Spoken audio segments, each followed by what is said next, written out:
Halo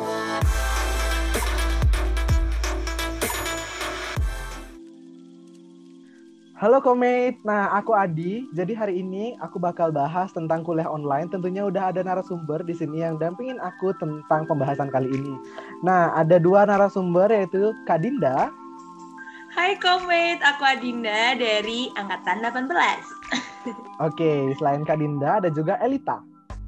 Halo Komet, aku Elita dari Angkatan 19. Nah, jadi udah ada dua angkatan dari Angkatan 18 dan Angkatan 19. Nah, intermezzo sedikit, aku susah banget hubungin dua narasumber ini karena sibuk banget, kerjaannya banyak banget. Udah, intermezzonya cukup. Gimana nih kabarnya Kak Dinda? Aku baik, alhamdulillah masih diberi kesehatan, keselamatan, dan kewarasan. Dan kewarasan banget tentunya ya. Nah, Elita sendiri gimana nih kabarnya? Alhamdulillah baik, sehat, dan kayak Kak Dinda masih waras juga kok. Oke, semuanya masih waras ya berarti. Semoga Komit juga stay safe, stay healthy, dan semoga tetap diberi kewarasan juga. Nah, karena durasi kita harus cepat-cepat, jadi kita langsung aja ke pertanyaan pertama. Aku mau nanya nih ke Kak Dinda. Nah, dengan sistem online kayak gini, sistem kuliah online kayak gini, gimana sih tanggapan Kak Dinda? Aku, ya itu tadi, kalau misalkan kalau kuliah online itu kayak mau nggak mau kita harus ngejalani ini karena kan pandemi ini kan datang tiba-tiba dan nggak ada persiapan sebelumnya. Emang sebenarnya UMY ini offline dan online ada, tapi nggak sesering ini dan nggak seharus ini. Jadi ini karena pandemi dan keharusan mau nggak mau harus dijalani gitu sih. Suka nggak suka, mau nggak mau. Oke, berarti mau nggak mau, suka nggak suka, siap nggak siap itu harus dijalanin terus ya berarti ya Kak Dinda. Oke, aku langsung ke pertanyaan selanjutnya aja. Elita, kira-kira kendala dalam kuliah online itu apa aja sih, El? Kalau menurut aku ya, paling utama itu adalah pasti sinyal ya, kendala sinyal. Karena nggak semua teman-teman tuh di kondisi yang daerahnya mungkin memang sinyalnya maksimal kayak gitu. Terus yang kedua, kendala komunikasi. Jadi kita akan susah gitu terhubung dengan teman-teman kelas utamanya, dan juga hubungan dengan dosen juga agak sulit koordinasinya. Oke, ngomong-ngomongin sinyal, ini dari tadi aku juga agak nge-lag dong sedikit, ya ampun. Tapi nggak apa-apa. Masalah teknis itu pasti ada. Oke, aku mau nanya nih ke Elita dan Kak Dinda. Nah, lebih suka kuliah online atau offline? Alasannya apa? Ke Kak Dinda dulu deh. Oke, kalau aku lebih ke kuliah online karena ya tadi yang disebutin Elita kekurangannya kuliah online itu seperti apa. Jadi lebih bisa koordinasi sama dosen lebih enak. Terus habis itu kalau misalkan ada kerja kelompok juga lebih enak. Kadang itu kalau misalkan keselnya itu kalau kuliah online kayak gini teman kita kalau 100 kelompok itu nanti kalau ada yang kabur ya udah kabur beneran. Kalau offline kan masih jadi kejar-kejar tuh orang. Kalau online susah. Jadi dia kayak ngilang tiba-tiba kayak matiin data. Jadi lebih ke offline sih. Sama pelajarannya lebih bisa masuk gitu. Oke, berarti Kak Dinda pilih kuliah offline karena Udah. Pelajarannya lebih masuk gitu kan. Oke, selanjutnya ke Elita nih. Elita lebih suka apa? Kuliah online atau kuliah offline? Jelas lebih suka bilang, bisa ketemu langsung, kita lebih paham gitu. Walaupun di my class itu ada video pembelajaran, tapi kita lebih masuk dan lebih paham itu ketika melihat dosennya langsung kayak gitu. Dan ya bener banget tadi tuh kata Kak Dinda, kalau misalkan kelompokan ya susah kalau misalkan kita nggak dapet temen yang mungkin emang sinyalnya baik dan segala macam, ya beneran dia hilang ya beneran hilang kayak gitu. Oke, berarti lebih pilih kuliah online karena ya emang bener tatap muka itu kayak lebih afdol gitu rasanya. Oke, dari tadi kan kita udah ngomongin kejelekan dari kuliah online ini. Nah, kira-kira ada nggak sih kelebihan dari kuliah online itu sendiri? Aku mau mulai dari Elita dong. Oke, kalau menurut aku sih tetap ada ya positif dari kuliah online ini. Jadi kita lebih paham ini sih akan hal-hal baru ya, kayak misal contohnya Zoom ini, kita yang awalnya nggak tahu ternyata ada virtual meeting dan segala macam, itu jadi lebih tahu. Terus juga ini sebagai bekal juga sih buat kita ke depannya ketika masuk dunia kerja atau ketika lulus, teknologi itu ternyata sudah sangat-sangat berkembang pesat. Oke, berarti kelebihannya banyak banget nih dari Elita. Nah, kalau dari Kak Dinda sendiri gimana? Kalau aku kelebihan online ini enaknya kalau misalnya kita kan pasti orang nggak punya kegiatan di luar perkuliahan, entah itu organisasi, entah itu dia udah kerja dan sebagainya. Nah kalau misalkan kayak online ini enaknya kita bisa di mana aja dan kapan aja kan kalau kuliah online ini. Jadi misal kita lagi berurusan di tempat A di kegiatan A juga, nah itu bisa kita kuliah juga di situ. Jadi kayak izin mepet dikit mau kuliah kayak gitu sih. Cuman itu tadi enaknya di situ. Jadi bisa ngerjain kayak diserempeng dibarengin gitu sih. Oke, diserempeng banget nggak tuh Kak Dinda? Oke, aku mau nanya ke Elita aja nih. Nah, Jawa banget ya. Banget. Jadi aku mau nanya ke Elita, Jadi seperti yang kita tahu ilmu komunikasi semester 3 itu kan lagi banyak-banyaknya pengantar, lagi banyak-banyaknya praktek. Nah, misalnya nggak ada pandemi nih, Elita, kamu bakal milih mata kuliah apa yang pengen kamu bisa datengin untuk bisa praktek seperti itu? Kalau menurut aku ya dari kita udah belajar sekarang sampai sejauh ini tuh paling pengen sih aku sinematografi ya, karena itu bener-bener dari dasar banget ya.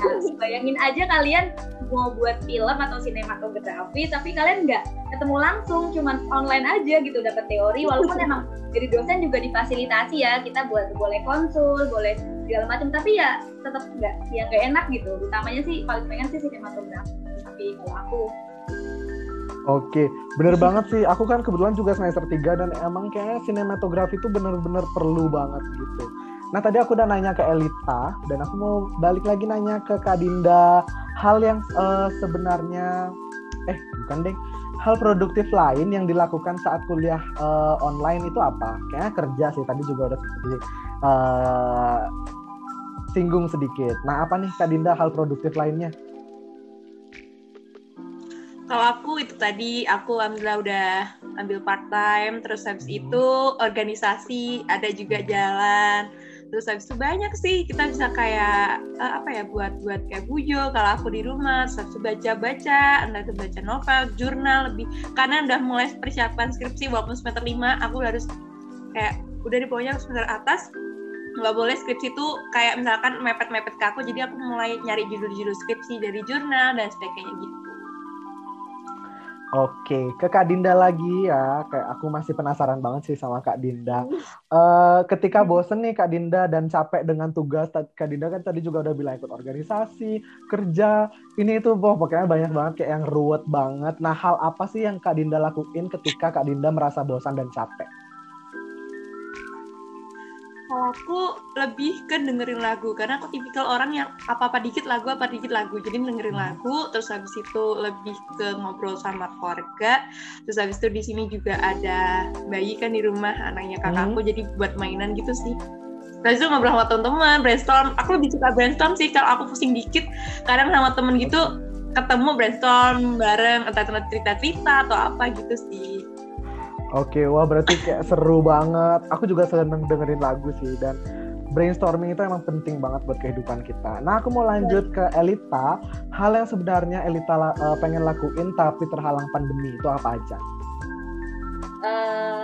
Pasti traveling sih kalau menurutku, kayak itu yang paling bener-bener gak bisa dilakuin ya. Maksudnya kayak ya jalan-jalan tuh susah gitu kalau kita misalkan pandemi kayak gini ya, walaupun sekarang udah ada peraturan yang kayak harus pakai rapid dan segala macam, tapi kita tetap ada kewaspadaan gitu, nggak sebebas dulu. Jadi kayak, dan aku kan emang suka juga gitu traveling, jadi kayak sayang sekali padahal udah banyak rencana nih di tahun ini kayak gitu, tapi ya nggak apa-apa. Oke. 2 pertanyaan lagi kayaknya harus dipercepat sih. Aku mau nanya ke Kak Dinda nih, tips ala Kak Dinda untuk menjadi mahasiswa yang produktif. Dikit aja tipsnya. Oke, tipsnya adalah kalian ini jangan males-malesan. Jadi misalkan kalian rasa kuliah online ini suatu hal yang bisa disambil dengan ini, setidaknya kalian, kalau aku selama pandemi ini kalian ngasilin karya entah itu apapun itu gitu loh.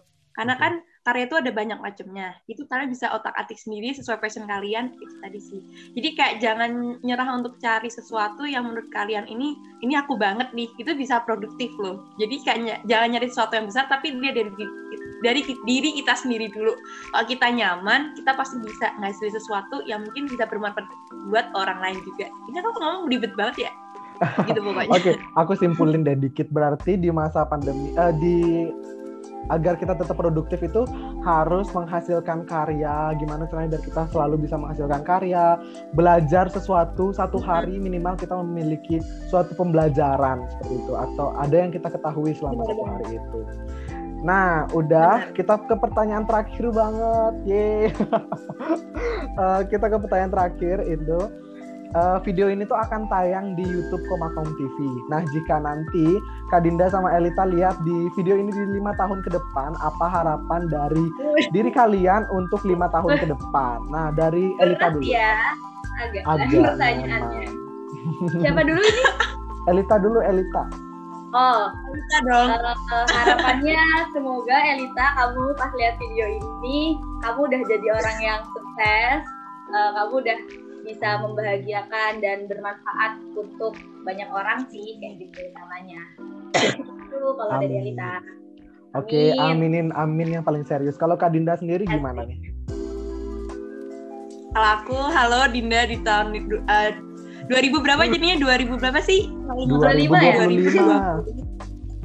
25. Berarti aku sekitar 26 ya, usia 26. Jadi, hai Dinda, di usia 26, semoga apa yang kamu impikan, apa yang kamu rancang saat ini bisa terwujud. Kamu bisa jadi seseorang yang berguna bukan buat diri kamu sendiri, tapi buat orang banyak dan bisa membantu sesama juga.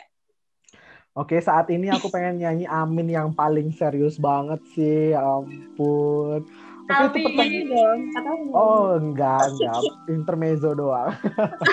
Oke, itu pertanyaan yang terakhir banget. Ya? Tadi pertanyaan terakhir. Apa ya? Semoga video ini bermanfaat. Meeting kita kali ini tuh semoga bermanfaat banget untuk komit yang nonton. Semoga bermanfaat dan maaf jika ada salah kata. Sampai jumpa di video selanjutnya, komit. By the way, terima kasih ya Kak Dinda dan Elita atas sharing-sharingnya. Sama-sama, Di. Oke. Terima kasih ya, Di. Say bye dulu to komit. Bye. Bye, komit. Bye Kak Dinda dan Elita. Selamat melanjutkan aktivitasnya ya. Terima kasih. Next time. Bye. Elita.